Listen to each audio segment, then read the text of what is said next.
Olá, vamos falar agora da aula 7, volume 3.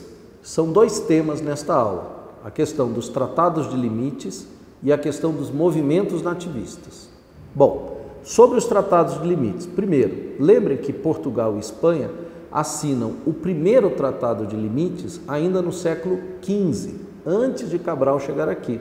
É o famoso Tratado de Tordesilhas, que estabelecia as chamadas áreas de influência de Portugal, a leste da linha de Tordesilhas, e para a Espanha a oeste.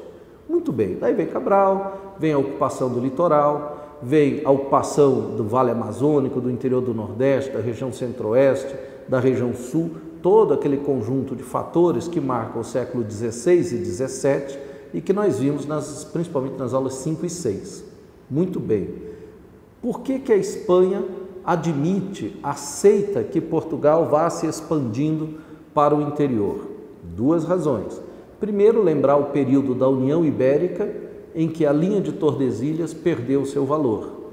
Mas a principal razão é porque a Espanha concentrara os seus esforços na parte do Pacífico e não sabia desse movimento de expansão portuguesa.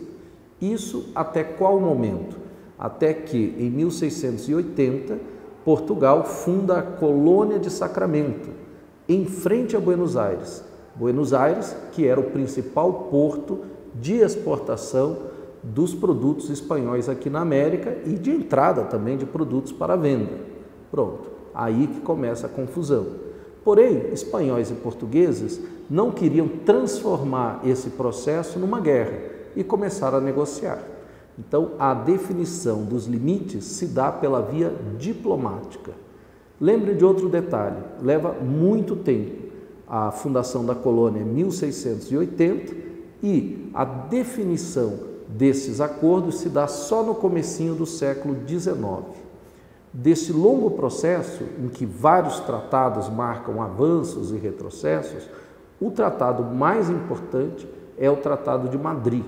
E por qual razão? Porque ele é quem vai estabelecer, enfim, os objetivos que serão efetivados. Por exemplo, Sacramento passa para a Espanha, Portugal fica com os 7 povos das missões, hoje no território do Rio Grande do Sul.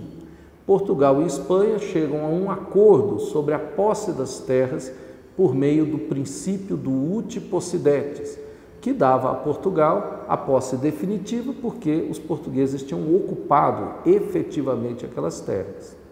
Um último detalhe, por que esse Tratado de Tordesilhas, por que esse Tratado de Madrid, 1750, ele não foi o último dos tratados?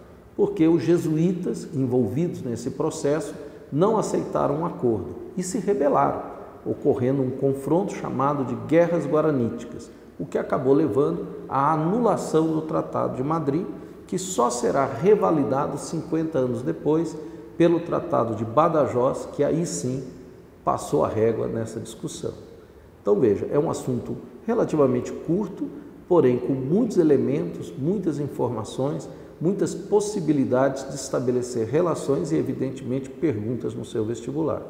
Bom, segundo tema da mesma aula, os movimentos nativistas. Vou destacar dois aspectos. Primeiro, a comparação que o vestibular pode fazer entre movimentos nativistas e movimentos de pré-independência. Os dois foram o que chamamos de manifestações contra a metrópole. Primeira distinção, época, é bem facinho. Movimentos nativistas ocorreram antes, no século XVII, primeira metade do XVIII. Movimentos de pré-independência ocorreram depois, segunda metade do XVIII, começo do XIX. Segunda diferença, a abrangência. Os movimentos nativistas foram movimentos locais, pontuais.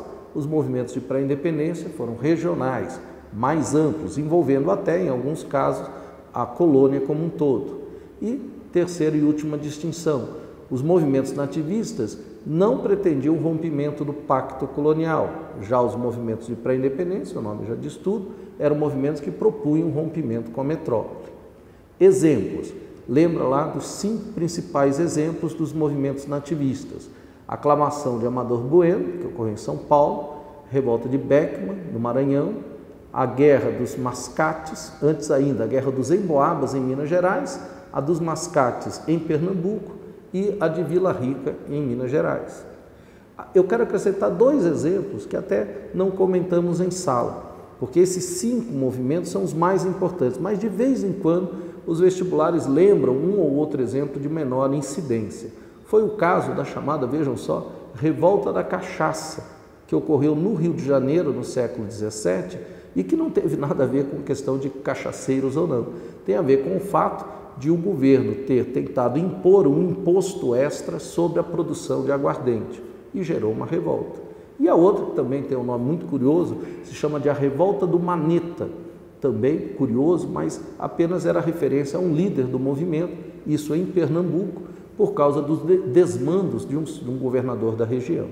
Então, os movimentos nativistas também exigem da gente não decorar essas coisas, mas a gente poder identificar, não confundir e relacionar corretamente. Bom, aí estão os conteúdos dessa aula número 7, uma aula importante, e espero aí que possa ajudar vocês mais esse resuminho, tá bom? Um abraço, até a próxima.